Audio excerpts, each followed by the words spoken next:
So these shows were super fun. Even as an adult, I was singing along to some of the songs. I learned a lot about table tennis in that first episode.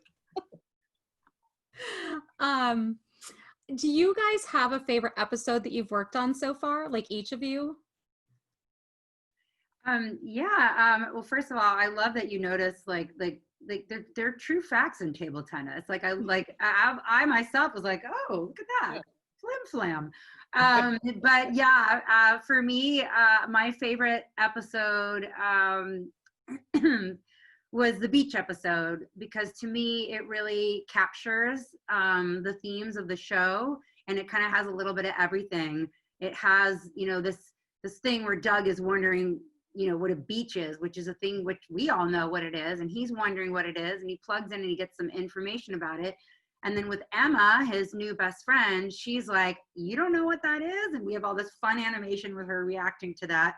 But then she thinks she knows, like she thinks she's going to take them and they're going to do this huge list of things. And what ends up happening, which is thematic of our show, is knowledge experienced is kind of the best kind of knowledge, that you might think you know something, or you might plug in to find something out. But when you go out and you have this experience, just like Doug and Emma, you might find out something new. Doug gets to relax at the beach, and so does Emma.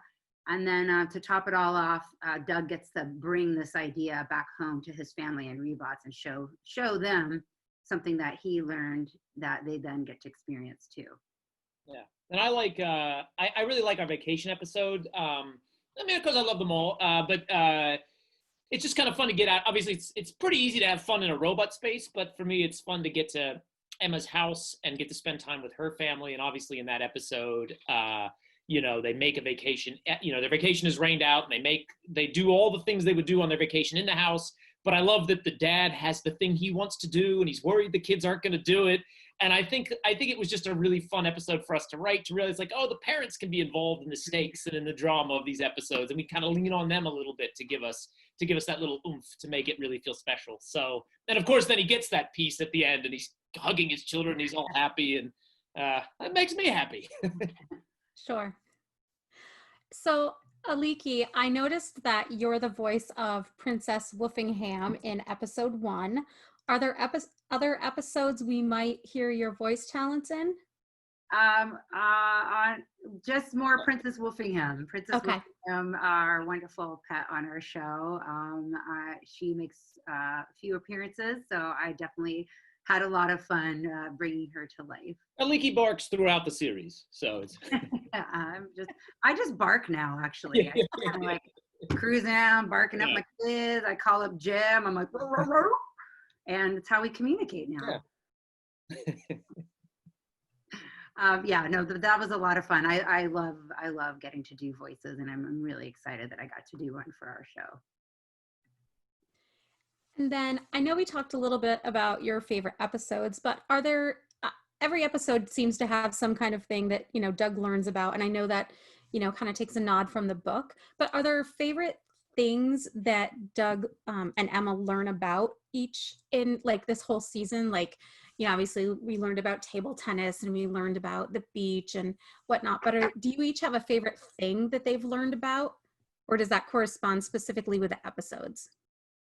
No, I'm kind of looking through the episode list. I think we enjoy. I mean, sort of in coming up with these episodes, the sort of challenge is sort of, Doug plugs in to learn something, and then you need to have him ask a question, and you want that answer to that question to feel very true, but also surprising and interesting. And so, one to me, I really like the shopping episode where Emma wants to stay at home and play a game. And her dad's like, shopping can be just like a game. And then she realizes, they learn together. You can take a chore and make it feel enjoyable. So that just feels, I guess why I like that one, is just feels really practical.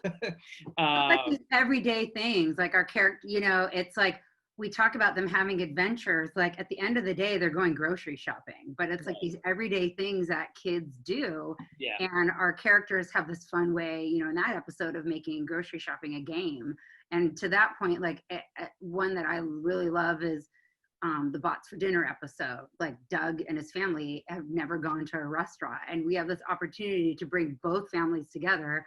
And there are all these funny things that happen when they're saying like your party is ready, and then everybody like busts a move and starts dancing because they decide it's a party. And then when they're like sitting down to eat and they're looking at the menu and mom's like, oh, it's a book. Once upon a time there was spaghetti, you know, like it's this thing where, you know, like there are these wonderful things that they learn, but it's this fun way that they learn it that I think makes them special. I noticed that all of the episodes tend to be like 11 minutes long. Obviously, little kids can't sit for any real length of time, but was there a strategy for them being like 11 minutes versus, say, 20 or 22 or a half an hour or something where, you see a lot of kids' cartoons kind of being in that maybe just slightly longer length? Yeah, I mean, I think typically in kids animation shows are either 22 or 2 11 minutes, and I think for us in developing the show, I think it was open at first, could have been, but it just felt like the 11-minute bucket just felt right for the type of stories we were trying to tell. Sure. So yeah, it just sort of felt like the perfect amount of time to tell each little story. I think typically too, like I've found like 11 minutes really lends itself to comedy, because you don't fall into this trap of kind of like milking or massaging something too long. You kind of, you force yourself to break something down to its essence and really make sure, this is the point of the scene. This is the point of, what we want the takeaway to be in the story. This is the snappy kind of funny timing that we want to play with here. And somehow 11 minutes ends up being that kind of magic number. Yeah, you trim a lot of fat, I feel like, with 11 For minutes. sure. Yeah. Thank you. Thank you. Okay. So I know you guys have both worked with a lot of not just voice talent, but other actors as well over the years and all of your vast show experiences. Do you have dream actors or voice talent that you would want to work with or collab with as cameos in this show?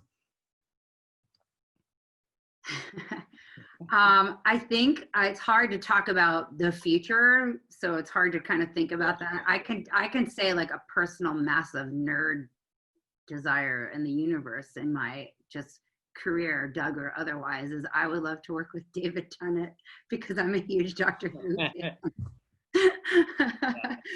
But for our show particularly, I mean, I can just tell you, without talking about the future, that present day, our cast is amazing. I mean, I have been a fan of Mae Whitman for so long. So getting to work with her, she's the voice of Mom.